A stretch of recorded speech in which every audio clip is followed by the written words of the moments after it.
ఇంకా కుంభరాశి వాళ్ళని మనం చెప్పుకున్నట్టయితే వీళ్ళకి ఏమన్నా అలాంటి అదృష్టం వచ్చేటటువంటి అవకాశం కనిపిస్తుంది. ఓకే, అయితే కుంభరాశిలో అనుకోకుండా అదృష్టం జరిగే వస్తుంది అదృష్టం అంటారు. ఉంది. ఓకే. కానీ మకర రాశి వాళ్ళు మటుకు వాళ్ళ ప్రయత్నాలు వాళ్ళు చేసుకొని చక్కగా దైవధ్యానం చేసుకుంటూ ముందరికి వెళ్లాల్సిందే. ఓకే. కుంభరాశికి ఏలినాడు శని జరుగుతోంది, శనిగారి బలం లేదు.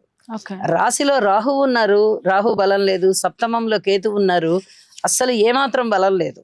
ఓకే. కానీ పంచమ స్థానంలో ఈ శుక్ర గురులు ఉన్నారు.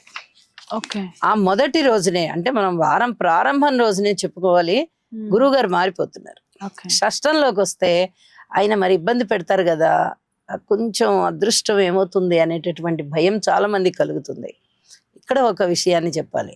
తృతీయంలో కుజుడు బాగున్నారు, షష్ఠ స్థానంలో గురువు గారు బాగున్నారు 2వ తేదీ నుంచి, పంచమ స్థానంలో శుక్రాచార్యుల వారు బాగున్నారు.